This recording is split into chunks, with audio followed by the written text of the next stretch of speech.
This is Alan True for Fox Sports Next and Scout.com, and with Irish Eyes, Dave Burke, recruiting expert. Dave, everybody wants to know in the Notre Dame world right now about Gunnar Kiel. What are you hearing on that front?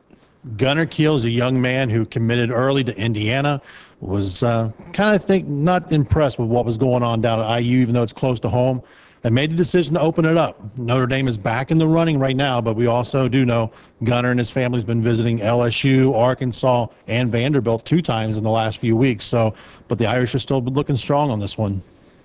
Beyond the recruiting aspect of it, he's a highly regarded guy. How do you think he would fit into Brian Kelly's offense, and how early do you think he could see the field if he were to choose Notre Dame? I think the fact that he's going to be an early enrollee will allow him to have the chance to come in and compete very early in his career. You have to look at tools he has as far as fitting into Brian Kelly's offense. Brian Kelly does not have a quarterback on his roster like a Gunnar Kiel. He's more like the Tony Pike that he had at the University of Cincinnati. Nice frame, able to move out of the pocket a little bit, extend that play, but he's got a strong arm, can really throw the football. Now, the Irish hosted a number of top prospects for the USC game, and you say they have a big recruiting weekend coming up again. Tell me a little bit about that. Another big weekend. The Irish experimented. Brian Kelly wanted to bring in a lot of guys for the USC game, over 50 recruits on campus for one day.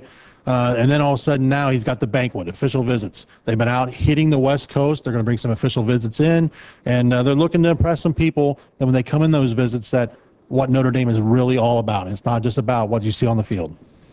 Now, the Irish have 2 of the top cornerback prospects in the entire country committed currently, T. Shepard and Ronald Darby. Shepard, there was some shaky ground after his official visit. Ronald Darby has taken some visits. What's the latest on those 2? First off, T. Shepard, as we told people on Irish Eyes, there's no problem with T. Shepard. He will enroll early.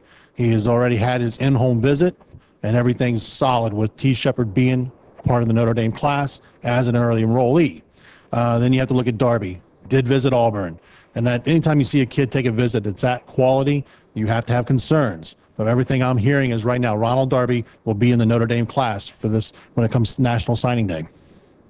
There's some guys on the Notre Dame board that are going to be deciding soon if Fadi Odenigbo is one of them. How do you handicap the race for him at this point? Right now, out of 3, I would put Notre Dame 3rd for a Fadi. But that could change because Fadi is a unique young man. He's very mature in the process of going through this whole recruiting thing. He's not just overwhelmed by big crowds, stadiums.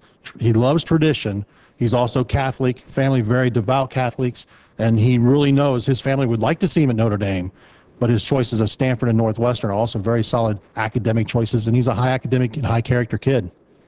And finally, we've seen guys like Aaron Lynch step in as true freshmen, make an impact this year. Are there any guys in this class that you think Irish fans need to be on the lookout for as far as getting on the field next season? I think you have to look at any of the defensive backs. T. Shepard, where's Deontay Greenberry going to play? He's going to be a defensive back. He's going to be a wide receiver. You've got a lot of skill. Brian Kelly brought in a lot of the front 7. Now he's bringing in the back 7. All right, for Dave Burke and Irish Eyes, this is Alan True for Fox Sports Next and Scout.com.